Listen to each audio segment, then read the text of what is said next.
Jesus Cristo, ele é o Filho de Deus.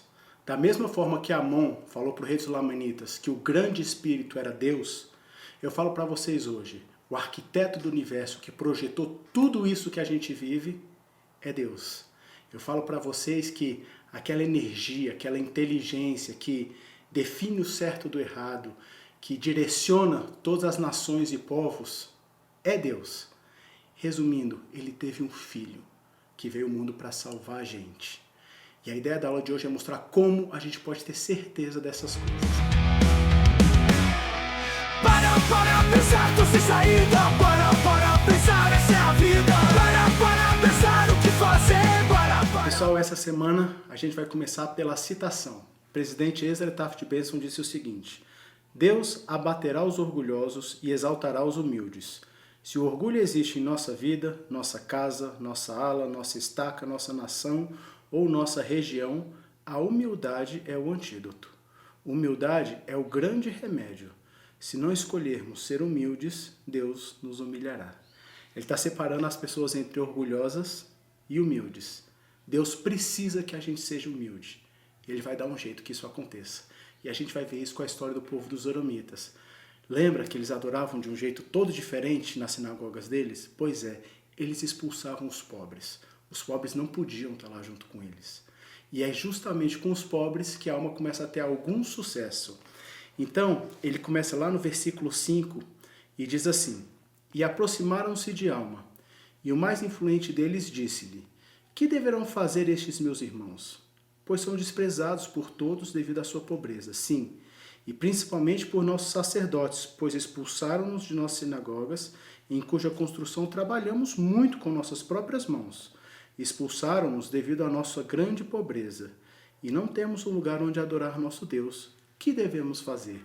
Olha essa pergunta. A gente não pode adorar Deus, por quê? Porque expulsaram a gente da igreja que a gente mesmo construiu. Eles estão no ponto que Deus precisa. Eles estão humildes. Olha como que Alma responde no versículo 12. Digo-vos, ainda bem que vos afastaram de vossas sinagogas, para que sejais humildes e aprendais sabedoria. Pois é necessário que aprendais sabedoria, porque foi por terdes sido afastados e desprezados por vossos irmãos, devido à vossa extrema pobreza, que haveis humilhado o vosso coração, porque fostes obrigado a vos humilhardes. Viu como Deus deu um jeito de colocar eles no ponto da humildade?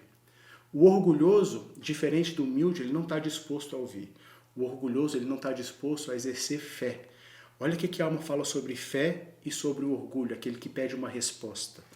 No versículo 17 está assim: Sim, há muitos que dizem, se nos mostrardes um sinal do céu, saberemos com segurança, então acreditaremos.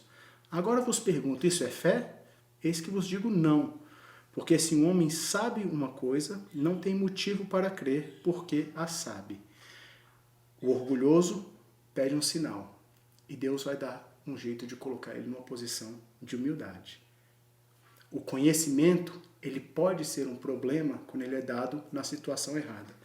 Ele diz assim no versículo 19: E agora, quão mais amaldiçoados é aquele que conhece a vontade de Deus e não a pratica, do que aquele que somente acredita, ou que somente tem motivo para acreditar e cai em transgressão? Quem sabe e peca tem uma consequência. Quem acredita e peca tem uma consequência bem diferente. O orgulhoso e o humilde. Deus precisa colocar a gente numa posição de humildade. Para quê? Para que a gente possa receber a palavra dele, para que a gente possa agir com fé. A alma, na verdade, ele vai propor um experimento para esse povo. Esse experimento é para que eles possam saber com certeza de que Jesus é o caminho, de que Jesus é de fato o Cristo, de que Jesus é quem vai proporcionar para eles alguma salvação, ou a salvação que eles procuram, de que tem forma deles adorarem sem ser como eles acreditavam. E para isso eles precisam que eles exerçam uma partículazinha de fé. Ele fala, na verdade, que precisa que eles tenham um desejo de acreditar. Tem uma coisa que eu gosto, é mais atual, mais moderno e filosófico, que se chama Teorema de Pascal. Lembra que Pascal, lembra nada porque a gente nem sabia disso, Pascal ele era um grande matemático, então ele usava o raciocínio lógico para tomar as decisões dele. E ele coloca assim, Se você acreditar em Deus e Ele existir, você ganhará uma recompensa infinita. Se você acreditar em Deus e Ele não existir, você não perderá nada significativo. Se você não acreditar em Deus e Ele existir, você sofrerá uma perda infinita. Se você não acreditar em Deus e Ele não existir, você não ganhará nem perderá nada significativo. Ou seja, logicamente, acreditar em Deus só tem resultado positivo. Eu gosto de chamar isso da partícula de fé, do desejo de acreditar. O que a gente faz com isso? Alma vai comparar os ensinamentos sobre Jesus Cristo a uma semente. E igual uma semente, ela tem que ser plantada no nosso coração com essa partícula de fé. Como que a gente sabe que uma semente é boa? Quando ela começa a crescer, a germinar. Da mesma forma, ele pede para que a gente observe essa semente da palavra de Cristo no nosso coração. Ela vai crescer, ela vai germinar, ela vai expandir nossa alma, ela vai trazer conhecimento.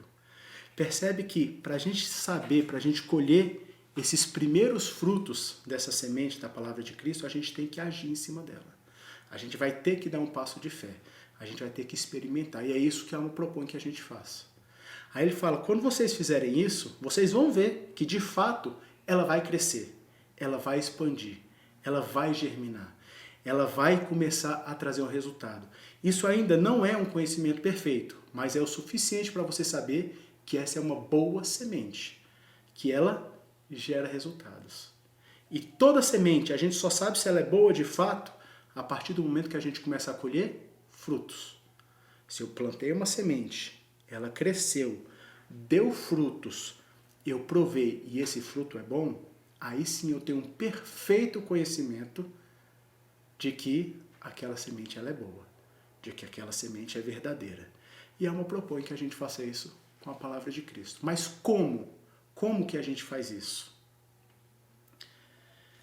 Lembra que eles estavam perguntando para a alma como que eles poderiam adorar a Deus, como que eles poderiam reconhecer Deus no dia a dia deles. Então, em resposta a esse como do povo, a alma ele vai começar a propor que eles comecem a agir em cima dessa fé de algumas formas. A primeira deles é com relação à oração. Lembra que o povo reclamava que não podia adorar? Olha lá em Alma 33, no versículo 3. Não vos recordais de haver lido que Zenos, o profeta da antiguidade, disse a respeito da oração, ou melhor, da adoração? Pois ele disse, és misericordioso, ó Deus, porque ouviste minha oração, até mesmo quando me achava no deserto. E lá no versículo 5, quando a ti clamei no meu campo, no versículo 6, fui para casa e tu ouviste minha oração. No versículo 7, quando fui ao meu aposento, roguei a ti, ó Senhor, e tu me ouviste. No versículo 8, sim, tu és misericordioso para com teus filhos quando clamam a ti, para serem ouvidos por ti e não pelos homens. Então a primeira coisa que a alma propõe que a gente faça é que a gente ore a Deus. Que a gente clame a Deus. Onde? Em todo lugar. Por qual motivo? Por todos os motivos. Começa orando a Deus. Ele promete que não importa se é no deserto, que são nossos momentos difíceis, se é quando a gente está no campo, que é no nosso trabalho, se é quando a gente está em casa, que é onde a gente descansa, se é quando a gente está no nosso aposento, que é quando a gente está introspectivo, pensando na nossa própria vida, não interessa onde. Começa orando a Deus. E ele promete que essa semente vai começar a inchar e que ela vai começar a se mostrar como uma boa semente. Logo depois desses ensinamentos de alma, a moleque vai começar a falar e ele vai propor outras formas de nutrir essa semente. Olha lá no versículo 5 de Alma 34. E vimos que a grande pergunta que tendes em mente é se a palavra está no Filho de Deus ou se não haverá um Cristo. Lembra que esse povo, eles acreditavam em Deus, mas eles negavam Cristo. E é exatamente essa palavra que a alma está tentando fazer crescer no coração deles. É exatamente essa palavra que eu estou tentando fazer crescer no seu coração. Você acredita em uma divindade? Você acredita em um ser supremo, em uma força e energia do universo? Eu estou te dizendo que isso é Cristo. E como a gente faz? Além de começar a fazer oração, como a gente propôs antes, a moleque diz o seguinte, no versículo 18 até o 27 do capítulo 34. Sim, clamai a ele por misericórdia, porque ele é poderoso para salvar.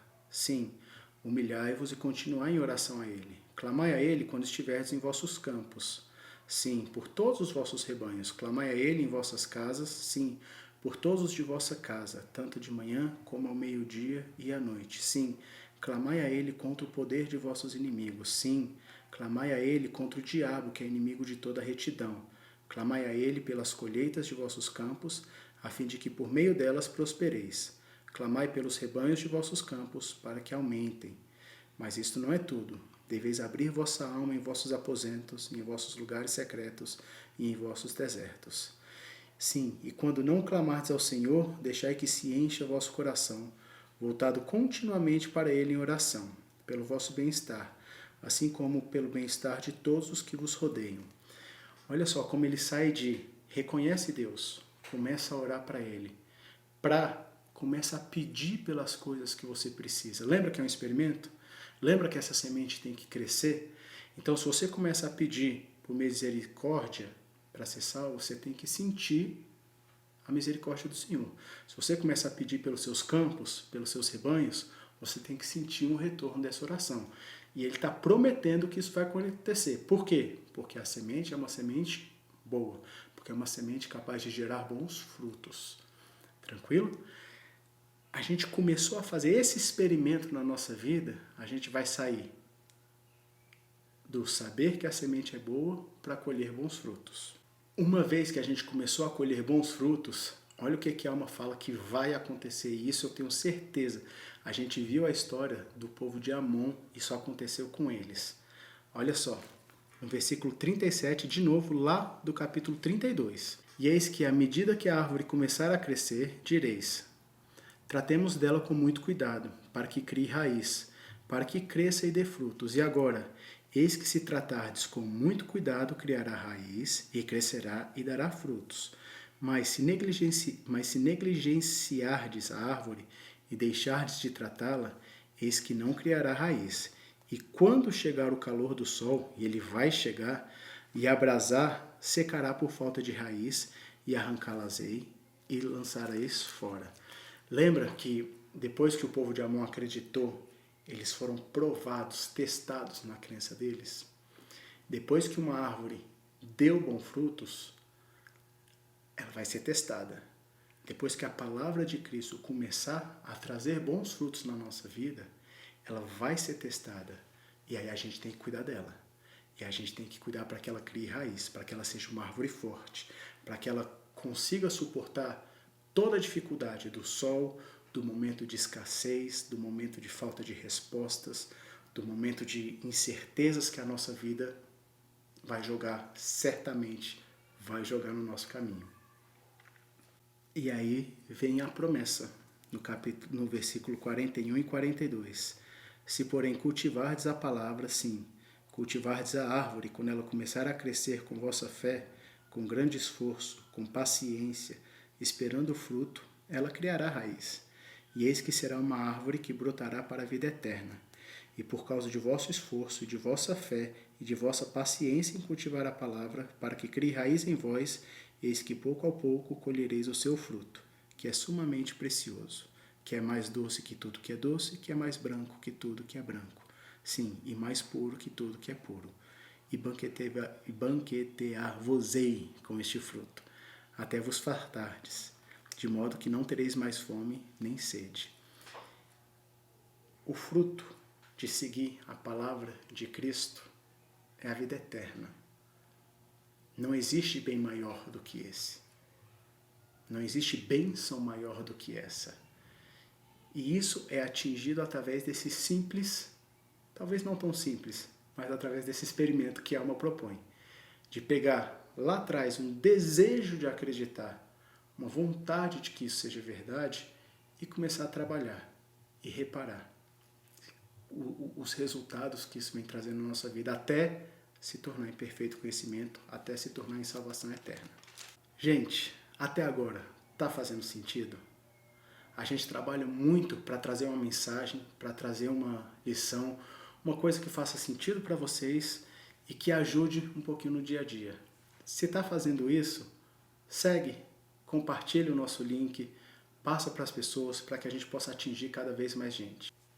Então, depois de exercitar a fé, seguir e compartilhar o vídeo, o que acontece? A moleque ele vai dar um aviso. Na verdade, ele vai dar uma arrematada muito boa nesses frutos que a palavra de Cristo vai trazer. Vamos ler comigo, Salmo 34, versículo 28. Ele fala assim: E agora, meus amados irmãos, eis que vos digo, que não penseis que isto é tudo, porque depois de haverdes feito todas essas coisas, se negardes ajuda aos necessitados e aos nus, e não visitardes os doentes e aflitos, nem repartirdes vosso sustento, se o tendes, com os que necessitam, digo-vos, se não fizerdes qualquer dessas coisas, eis que vossa oração é vã, e de nada vos vale, e sois como os hipócritas que negam a fé. Portanto, se não vos lembrardes de ser caridosos, sereis como o refúgio que os refinadores põem fora, e é pisado pelos homens. De nada adianta toda essa experimentação se a gente não lembrar de fazer um pouco pelo próximo. Não adianta você colher o fruto da salvação, não adianta você achar que vai conseguir colher o fruto da salvação e ignorar todo mundo ao seu redor e as necessidades dessas pessoas. O convite de Alma e de Amulek aqui ele é bem específico. Tenta colocar em prática o que Cristo ensinou na sua vida. Tenta quando? Lê comigo o versículo 32. Pois eis que esta vida é o tempo para os homens prepararem-se para encontrarem com Deus. Sim, eis que o dia desta vida é o dia para os homens executarem os seus labores. E agora, como vos disse antes, já que haveis tido tantos testemunhos, peço-vos, portanto, que não deixeis o dia do arrependimento para o fim, porque depois desse dia de vida que nos é dado, a fim de nos prepararmos para a eternidade, eis que, se não fizermos melhor uso de nosso tempo nessa vida, virá a noite tenebrosa, durante a qual nenhum labor poderá ser executado.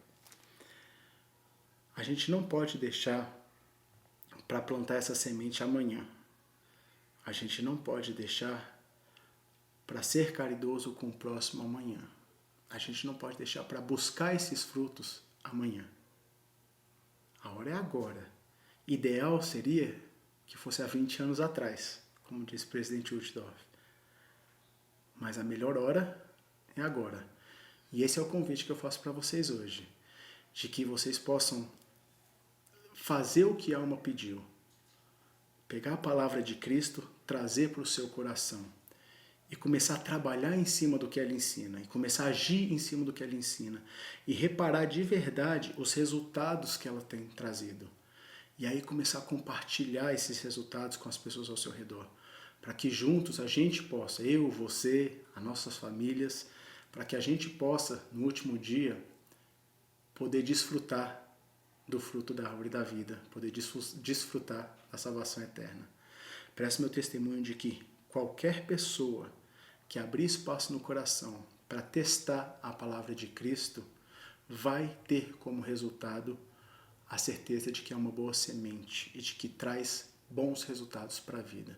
Presto meu testemunho de que Cristo vive, de que Ele é o Filho de Deus, de que Ele é o centro de todas as coisas do universo que a gente possa imaginar.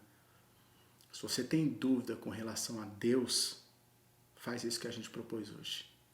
É a aula que eu queria deixar com vocês. E, por favor, não esquece de seguir. E o que mais, Mari?